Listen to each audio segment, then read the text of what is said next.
नमस्कार दर्शक बंधु मु दिव्य आपण मानक पई एक जॉब रो अपडेट नहीं आसी। तो दर्शक बंधु एटा संपूर्ण गोटे प्राइवेट जॉब। तो आपण जदि जॉब पई बा जॉब खोजुचंती ताहाले प्राइवेट जॉब मध्ये आपण करि परिबे। तो जॉब टी आपण माने देखि पारचंती स्क्रीन रे डिस्ट्रिक्ट स्किल डेवलपमेंट कम एम्प्लॉयमेंट ऑफिस मयूरभंज बारिपदा तरफ आसीची।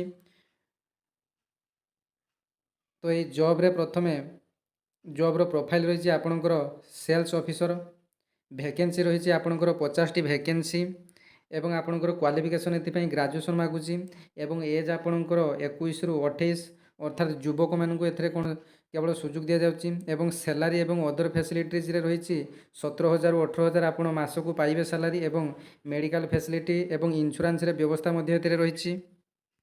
तो डॉक्यूमेंट कथा जदि आमे देखिबा तो डॉक्यूमेंट रे आपणकर 2 कॉपी बायोडाटा आपणकर आवश्यक। तो बायोडाटा माने आपण जानि सारथिबे जे गोटे रिज्यूम आपणकर दरकार जेथरे आपणकर ना गाँ सब ठिकाना एवं आपणकर क्वालिफिकेशन एज सब डिटेल्स रहितिबो। ता व्यतीत आपणकर ए 2 कॉपी बायोडाटा व्यतीत आपणकर 10 क्लास +2 एवं +3 रो समस्त सर्टिफिकेट रो जेरक्स कॉपी आपणकर आवश्यक।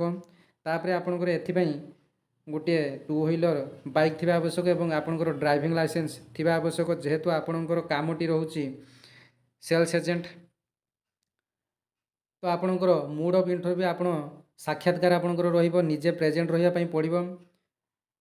तो जार वेन्यू डेट रही 30/9/2024 टाइम रही 10:30 रु 1 PM एवं वेन्यू लोकेशन रही डिस्ट्रिक्ट स्किल डेवलपमेंट कम एम्प्लॉयमेंट ऑफिस आमर बारिपदा भंजपुर बिहाइंड LIC ऑफिस। तो LIC ऑफिस पचरे आपणकर ये डिस्ट्रिक्ट स्किल डेवलपमेंट कम ऑफिस टी अच्छी। तो आपड़ सेठारे 30 तारिख दिन जाई निर्धारित समस्त डॉक्यूमेंट सहित निर्धारित समय आपण माने पहुँची जिवे।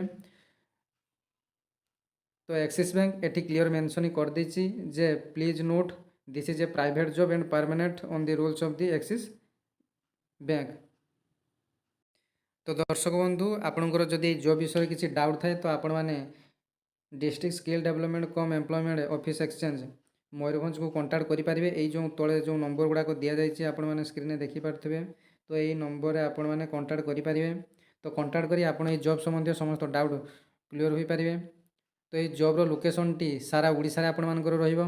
एथिरे केवल मयूरभंज जिलार पिला माने ही आवेदन करेंगे। जय जगन्नाथ धन्यवाद। एमिति नुआ नुआ इनफॉर्मेटिव वीडियो देखिया पई चैनल सहित जोड़ी रहंतु। धन्यवाद।